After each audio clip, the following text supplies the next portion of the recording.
o cuando, por ejemplo, la afirmación que antes he dicho de Domínguez Ortiz, de que realmente desde el siglo XVII empieza la decadencia, pues depende de donde se mire. No le falta razón. Si entendemos por decadencia de que los monarcas, es decir, en un afán regalista, quieren recuperar, pero no tienen fuerza política para recuperar su influencia en la Inquisición, pues evidentemente sí está en decadencia. Ahora bien, dentro de la sociedad, que era toda católica, y dentro de, es decir, de los distintos reinos, pues la Inquisición tuvo su fuerza. A partir de 1645 es cierto que mucha gente, pues, no quiso ser familiar del Santo Oficio. Sin embargo, a lo largo del siglo XVIII, y a pesar de la Ilustración, quiere decir, de las ideas ilustradas, el número de oficiales de la Inquisición aumentó. Por consiguiente, es una contradicción. Es decir, aumentó el número de oficiales cuando no tenían privilegios, y además no solo no tenían privilegios, sino que no cobraban salario. Por lo tanto, tenía que ser por una cuestión ideológica y religiosa. No podía ser por una cuestión económica, porque iban a estar en la Inquisición. Y por lo tanto, ahí está la contradicción que nos va a ayudar a entender en qué consiste la decadencia y la supresión de la Inquisición. No les voy a ustedes a tratar de explicar cuáles son las seis reformas que los Borbones, la dinastía Borbón, intentó realizar a la Inquisición desde esta línea o desde esta postura que les acabo de exponer y que ya se hizo manifiesta durante la segunda mitad del siglo XVII, es decir, durante el periodo de los Austrias.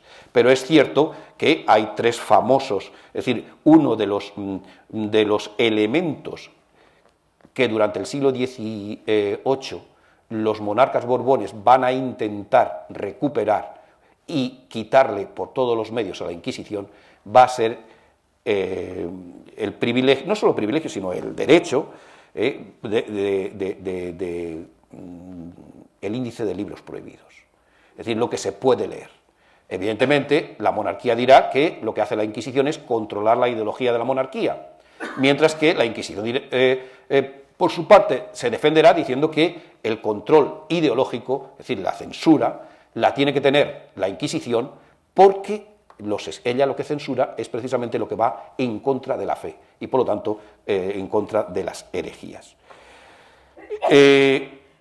Precisamente durante el siglo XVIII, primero es Macanaz, a principios del siglo XVIII, después es en 1747, el catálogo de libros prohibidos en 1747, después es el problema de la exposición de la doctrina chrétienne del padre Mesengui en 1761, después es el intento, otra vez de Carlos III, en 1768, de reformar la Inquisición, la manera de cómo censuraba la Inquisición, y así se van prolongando una serie de intentos de reforma y de reducir, de ir expulsando la Inquisición de la sociedad española.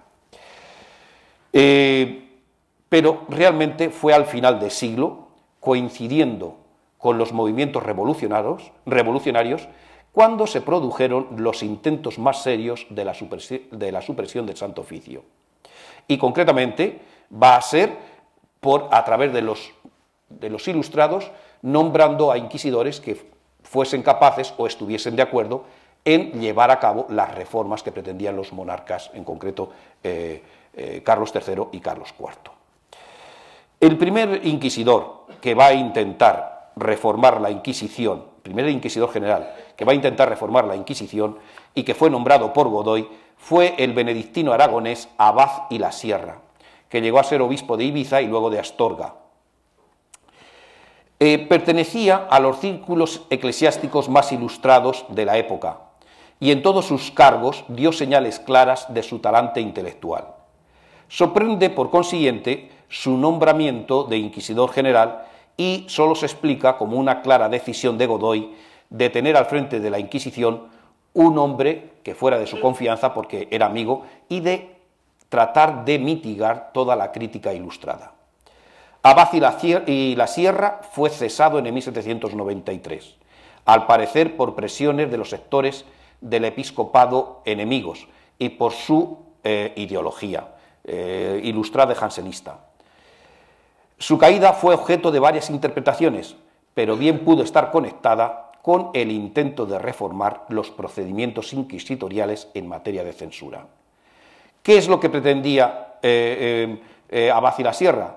Pues, como escribe Juan Antonio Llorente, a quien tomó como aliado, Abad y la Sierra en 1793 va a proponer una reforma del sistema de censura de la Inquisición. ¿En qué consiste esa reforma? Pues va a consistir en que cada tribunal, como ustedes saben, pues tenía sus propios calificadores. ¿Quiénes eran los calificadores? Normalmente eran religiosos o profesores de universidad, de seminarios, que de distintas órdenes religiosas o del clero secular, que leían los libros que eran acusados o eran denunciados como heréticos. Y estos, los tribunales lo enviaban al Consejo y ahí se decidía. Pues bien, repito que normalmente era entre 4 y 8 calificadores tenía cada uno de los tribunales. Lo que propone Abad y la Sierra es suprimir todos los calificadores y que haya un cuerpo de calificadores, en concreto 12 calificadores, que solo estén en el Consejo de Inquisición, es decir, estén en Madrid, y que estos 12 calificadores los nombre el rey. En vez de ser el Inquisidor General, que los nombre el rey. Evidentemente, estos calificadores, que ya se hizo el proyecto, pues dentro de estos calificadores los más notables era el número de jansenistas que incluía. Por ejemplo, jansenistas públicos y notorios como Yeregui, u otros que pertenecían a focos de jansenismo.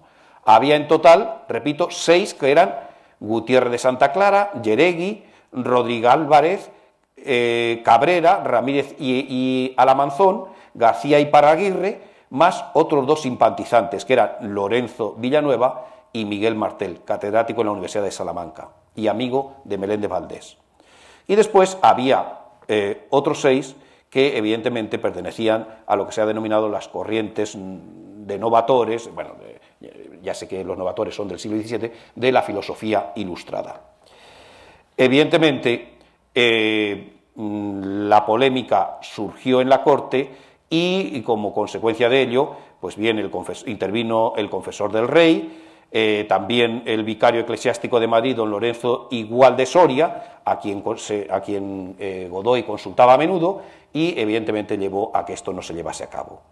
En consecuencia, se sustituyó al inquisidor general y se nombró a otro inquisidor general, el arzobispo de Toledo, Lorenzana. Pero tampoco resultó, diríamos, este inquisidor general del gusto de Godoy, y despachó pronto, es decir, a los 3 años de ocupar el cargo, en 1797, lo va a destituir. Lorenzana tuvo que enfrentarse también era un hombre ortodoxo en su ideología, muy en relación con Roma, y intentó, como saben, tuvo enfrentamientos y divergencias con jovellanos, tuvo también enfrentamientos con Urquijo y finalmente con el catedrático de Derecho de la Universidad de Salamanca, Ramón de Salas. No parece que fueran estos enfrentamientos que tuvo con estos personajes ilustrados los que llevó a Lorenzana a expulsarle del cargo, sino que Lorenzana, precisamente porque era un católico muy ortodoxo, intentó procesar a Godoy, acusándole de bigamia. Saben que tenía su amante y tenía su mujer y por lo tanto estaba dispuesto a procesarlo. Con lo cual, evidentemente, Godoy movió los hilos para expulsarlo. En esta época ya lo que intentó hacer Godoy es nombrar a un nuevo inquisidor ilustrado. Surgió el rumor de que el nuevo inquisidor general sería Tavira, amigo de Jovellanos, pero el elegido fue Ramón José de Arce, a lo que siguió poco después el nombramiento de Jovellanos como ministro de Gracia y Justicia. Fue entonces cuando por primera vez, en 1798, cuando por primera vez parecía que efectivamente la Inquisición se iba a reformar o se iba a suprimir. Para más